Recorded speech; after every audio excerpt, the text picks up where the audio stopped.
जय मसीह के परिवार, आप लोग कैसे हैं? मैं विश्वास करती हूँ यीशु मसीह के नाम में आप सभी को परमेश्वर ने संभाल कर रखा है। प्रियो, मैं आज की सुबह एक बार फिर से आप सबों को उत्साहित करना चाहती हूँ। यदि आप डर रहे हैं, यदि आप घबरा रहे हैं या चिंता करते हैं या किसी बात को लेकर टेंशन डिप्रेशन में है, प्रियो, परमेश्वर का वचन कहता है, यूहन्ना 14:27 में कहता है, मैं तुम्हें शांति देता हूँ, अपनी शांति तुम्हें देता हूँ, कहता है परमेश्वर।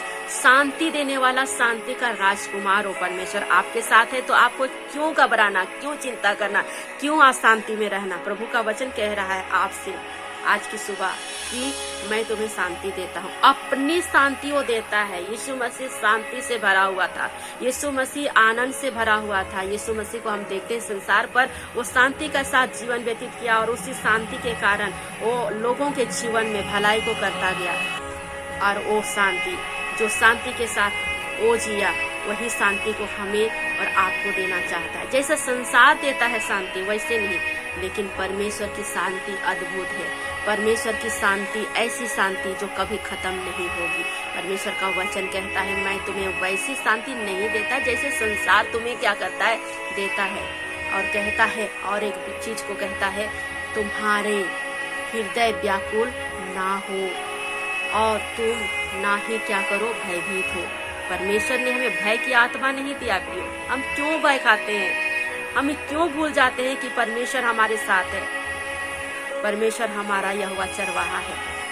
आज यदि उस पिता को आप अपना प्रभु माने हैं, तो इस बात को भी विश्वास करे, भरोसा करे कि मेरा प्रभु मेरे संग है और मुझे कभी भी अकेला नहीं छोड़ेगा। आपका परमेश्वर आपको थामे रखता है।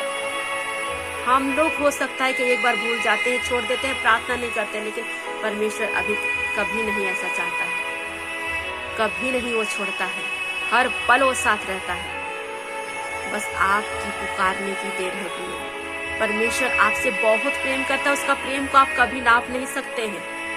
परमेश्वर ऐसा परमेश्वर दया करने वाला परमेश्वर है। एक लौता पुत्र को सोचिए, वो हमारे लिए दिया, हमारे लिए मार को खाया, हमारे लिए कोड़े खाए, दुखों को सहा, दर्द को सहा। आसान बात थी उसे दर्द को सहना?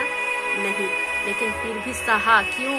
क्योंकि हम बच जाएं, हम शांति को प्राप्त करें, छुटकारे को प्राप्त करें। और इसीलिए वचन कहता है कि मैं तुम्हें ऐसी शांति देता हूँ जो संसार कभी नहीं दे सकता, क्योंकि परमेश्वर शांति का राजकुमार है।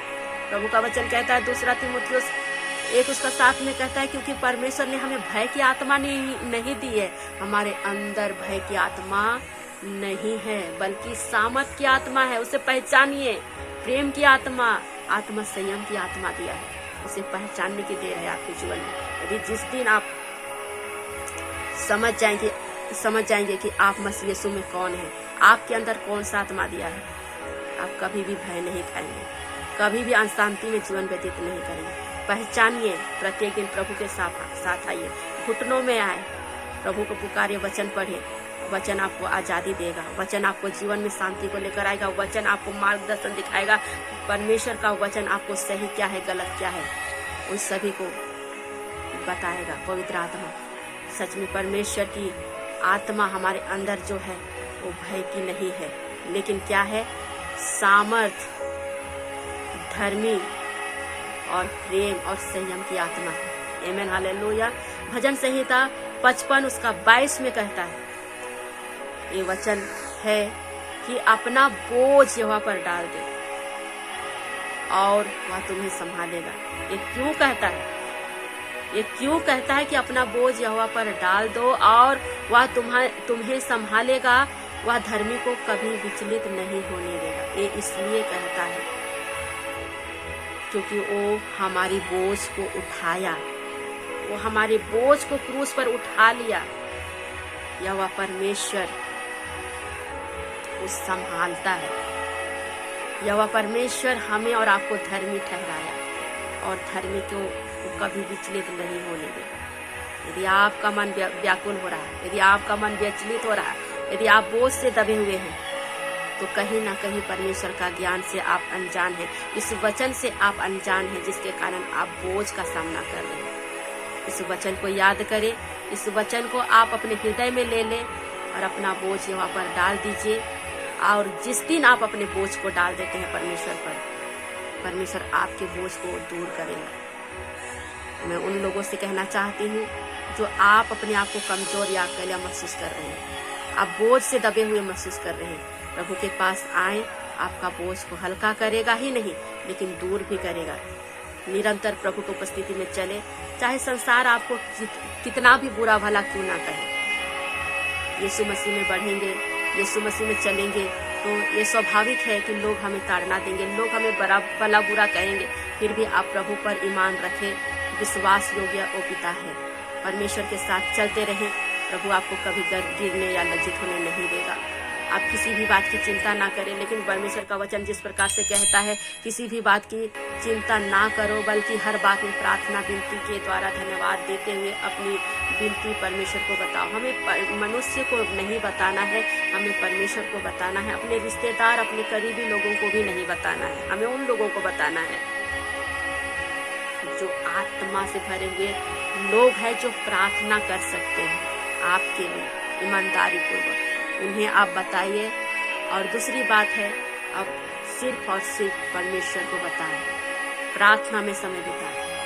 समय लगेगा, देर हो रहा है, लगेगा आपको जरूर, पर परमेश्वर आपकी प्रार्थना का उत्तर दे रहा है, सुन रहा है।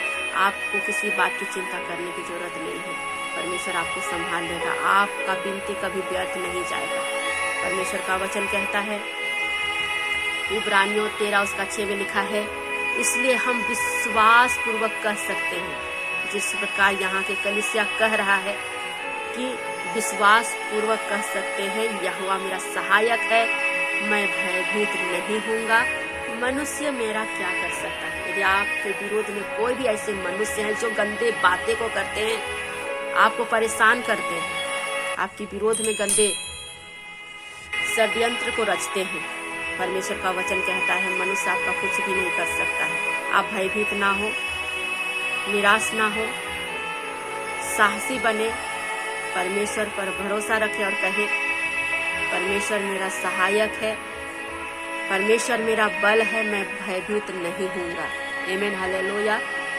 क्योंकि वचन यहोशू 1:9 में भी कहता है, क्या मैंने तुम्हें आज्ञा नहीं दी, बलवान और साहसी बनो, भयभीत मत हो। हमें बलवान बनना है, साहसी बनना है, भयभीत नहीं होना है, निराश नहीं होना है, क्योंकि हम जहाँ कहीं भी जाते हैं ना, परमेश्वर हमारे और आपके साथ रहता है। जिस प्रकार यहोशू को परमेश्वर कहा कि जहाँ कहीं तुम जाओगे, मैं यहोवा परमेश्वर तुम्हारे संग और साथ होकर चलूंगा। सो परमेश्वर निरंतर हमारे साथ रहता है, हर पल हर श्वास, सोते जागते उठते बैठे, ऑफिस में, चाहे घर में हो, चाहे जंगल पहाड़ों चाहे बिगड़ों में चले जाए, प्रभु परमेश्वर हमारे संग होकर चलता है। इस सहायक स्वर्गदूत जिसे हमें परमेश्वर दिया है हमारी अगुवाई करने के लिए, हमारे साथ रहने के लिए। सो कल की चिंता भी मत करें, क्योंकि परमेश्वर कल की चिंता आप कर लेगा। आज के लिए हमें सोचना है कि हम कैसे प्रभु में बढ़े, कैसे प्रभु के हाथ में सौंपे और कैसे हम परिस्थिति से बाहर निकले। प्रभु आपको सहायता करेगा। पूरे मन से भरोसा करें। नीति वचन 3:5-6 में भी कहता है, प्रियो, कि अपने पूरे मन से यहोवा पर भरोसा रखो, अपनी समझ पर सहारा मत लो, और अपने सब कामों को क्या करो, उसी के ऊपर रखो।